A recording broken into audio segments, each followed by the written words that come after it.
Bonjour à tous et bienvenue dans notre série de podcasts L'inclusion par Adeos Formation et le Collège de Paris. Nous sommes ravis de vous accueillir en direct du sommet de l'inclusion économique au sein du ministère de l'économie et des finances à Bercy. Dans ce podcast exclusif, la diversité et l'inclusion seront mises en lumière. Découvrez dès à présent un nouvel épisode en compagnie de notre invité et partageons ensemble des perspectives encore plus riches.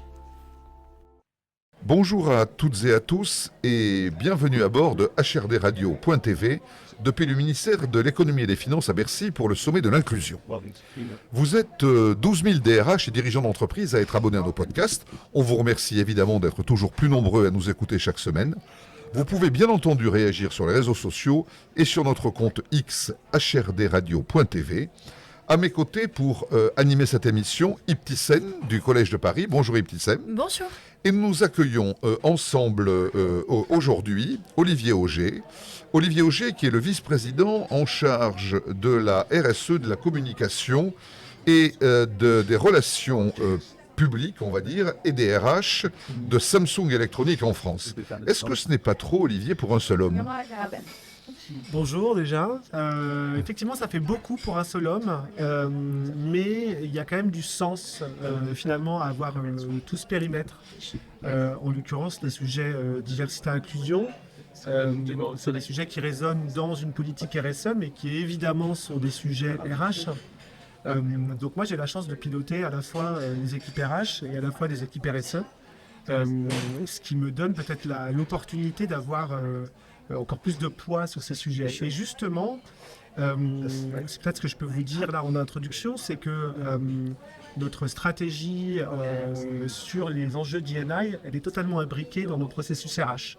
C'est-à-dire qu'on n'a pas un département RH et à côté un département RSE qui se chargerait de ces sujets-là. On est imbriqués, on travaille ensemble et dans tous les processus, que ce soit le recrutement, la formation, la mobilité, on va traiter ces sujets-là par le prisme de la diversité et de l'inclusion. Pour moi, c'est une force, du coup. Je ne suis pas sûr, Olivier, que ce soit clair dans l'esprit de nos auditeurs. Quel est l'effectif de Samsung Electronics en France ? Alors, en France, on est presque 1000 collaborateurs. On est à Saint-Ouen. Et là encore, c'est un choix d'être dans le 93. On était déjà à Saint-Ouen. On vient de déménager. On vient de changer de siège social. Et on a juste traversé la rue. Donc, on est resté dans le 93. On était à Saint-Denis avant. En gros, l'idée, c'était de garder cet ancrage dans un département comme le 93, où il y a beaucoup de choses à faire sur ces sujets-là aussi. Et du reste, aujourd'hui, on a plus de 30% des collaborateurs qui viennent du 93. Donc ça fonctionne d'être implanté en local, en tout cas sur les sujets de diversité et inclusion. Et après, Samsung Monde, on est 700 000 collaborateurs, une très grande entreprise. Mais en tout cas, je le dis parce que ça fait du sens par rapport à notre politique diversité et inclusion, puisque pour nous, traiter de ces sujets, c'est là aussi complètement imbriqué dans finalement la culture d'entreprise, parce qu'on est une entreprise globale, et que par exemple, tous les nouveaux embauchés sont formés à la culture coréenne, dans ce cas sur les sujets du multiculturalisme. On forme aussi nos Coréens à la culture française. Donc d'emblée, chez Samsung, quand vous arrivez, vous êtes formés sur les enjeux de la culture qui peut nous différencier, mais qui peut aussi nous rassembler. Ne m'en veuillez pas si je commets une erreur, mais dans mon idée, Samsung Electronics, c'est de la commercialisation, c'est de la vente de produits, possiblement de l'après-vente, de la réparation, de l'entretien. Il n'y a pas d'unité de fabrication Samsung en France. Exactement. Samsung en France, on n'a pas de site de prod, ni de site R&D. Et nous, on commercialise des produits électroniques grand public, alors soit pour le B2B, soit pour le B2C. Et du coup, les métiers de Samsung en France, on va avoir essentiellement des vendeurs, des commerciaux, qui soient en région ou au siège.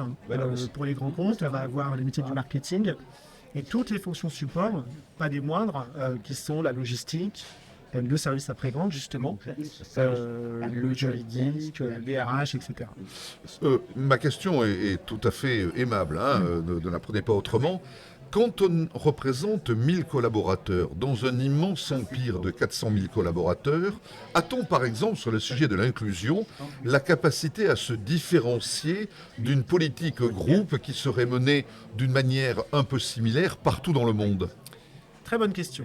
Parce que j'ai la chance, je pense, en tant que DRH chez Samsung, d'être dans une entreprise assez décentralisée. C'est-à-dire que on a, par exemple, sur le sujet de la diversité et de l'inclusion, on va avoir une formation obligatoire diligentée par le siège, ça c'est plutôt une bonne nouvelle, pour tous les pays du monde. Donc toutes les personnes qui travaillent dans les ressources humaines chez Samsung sont formées sur ces enjeux-là avec le même outil. Par contre, une fois qu'on descend en filiale, donc nous, Samsung France, on a toute liberté pour mettre en place tous les outils nécessaires pour travailler sur ces enjeux, que ce soit notre politique de recrutement, notre politique de formation. Donc il y a des choses qu'on fait en France qui ne sont pas faites forcément dans le monde. Et en plus, elle peut avoir un effet finalement de balancier hyper vertueux sur l'index professionnel, égalité femmes-hommes. Quand la loi est passée en France et que nous, on a travaillé pour la première fois sur l'index, quand on en a parlé à la Corée s'est dit, mais c'est super intéressant, on veut le mettre en place dans tous les pays du monde. Alors, ils ne l'ont pas encore fait, mais ils sont en train de travailler au niveau du siège pour, j'espère, implanter le même index que nous, on a en France, ou en tout cas quelque chose qui s'en inspire. Mais en tout cas, pour moi, c'est ce que ça a de vertueux, c'est que la France, par cette loi, par cet outil qui a été demandé aux entreprises de mettre en place, finalement, va inspirer tous les pays du monde. Ibtissem, avant d'échanger avec Olivier davantage sur l'inclusion, est-ce que vous pouvez nous présenter en quelques mots le Collège de Paris, s'il vous plaît? Alors, bien sûr. Alors, le Collège de Paris est avant tout une société à mission. Donc, c'est un groupement d'écoles supérieures et de différents centres de formation. Donc, qui met au cœur la formation professionnelle, notamment par le biais de l'alternance, mais également par le biais de la formation professionnelle continue.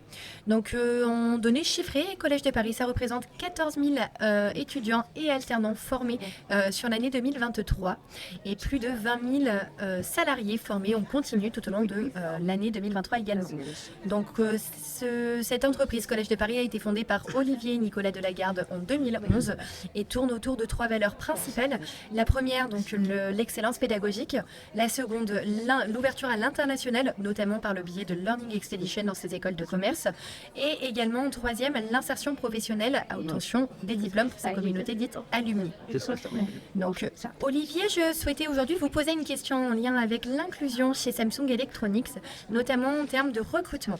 Comment vous observez aujourd'hui les actions concrètes de Samsung en termes de recrutement pour s'assurer de la parité, de l'inclusion sociale, de l'inclusion des personnes handicapées, en situation de handicap par exemple?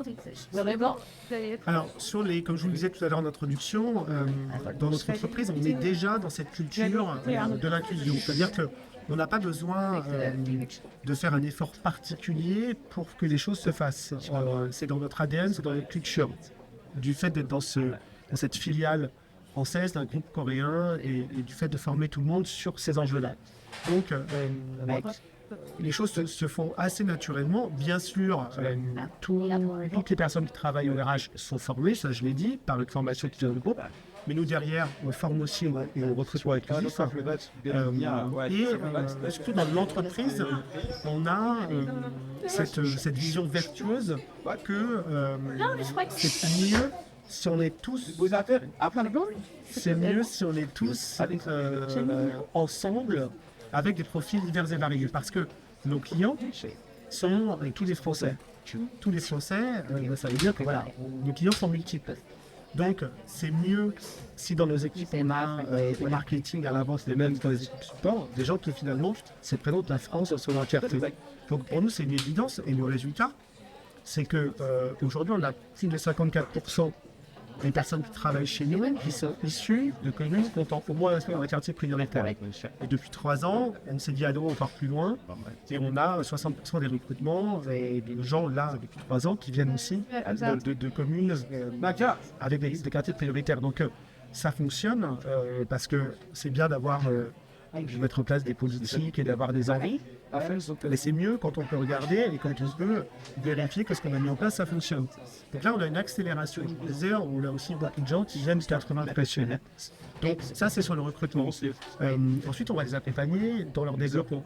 Donc, on forme, par exemple, aussi tous les nouveaux embauchés à la culture DNI. On leur explique ce que ça représente pour nous, on leur explique les actions que ça met en place, elles communiquent énormément en interne. Parce que, pour moi, ces enjeux DNI, ça ne peut pas être porté uniquement par les ressources humaines, ça doit être porté finalement par tous les gens de l'entreprise, par tous les salariés. Chacun doit s'y retrouver, chacun doit s'y reconnaître. Et surtout, moi en tout cas, quand je viens présenter aux nouveaux embauchés nos actions, je leur dis, si jamais vous observez qu'il y a un décalage entre ce que je vous dis là aujourd'hui, alors cet niveau et la réalité, venez me voir. Ça m'intéresse parce que c'est pas le but. Si vous, les salariés, vous ne vivez pas ce que je suis en train de vous dire, c'est que ça ne fonctionne pas. Ou alors dans un département, ça ne marche pas, ou quelque chose. Il faut en tout cas que ce soit incarné par tout le monde. Sinon, on n'y arrivera pas. Quelle meilleure conclusion que de dire ça. Merci beaucoup Olivier de cet échange. Merci Ibtissem et à bientôt pour la suite de nos aventures. Merci. À vous. Merci d'avoir écouté notre podcast en direct du Sommet de l'inclusion économique. Nous espérons que cet épisode vous a plu. Ne manquez pas les prochains épisodes qui promettent d'être remplis d'inspiration, d'innovation et de stratégie pour favoriser l'inclusion dans tous les aspects de votre vie. N'oubliez pas de nous suivre sur les réseaux sociaux, de partager et de laisser vos commentaires pour que cette conversation résonne encore plus fort. Pour plus d'informations, découvrez nos programmes de formation sur notre site www.adeos-formation-au-pluriel.com, rubrique inclusion. À très bientôt!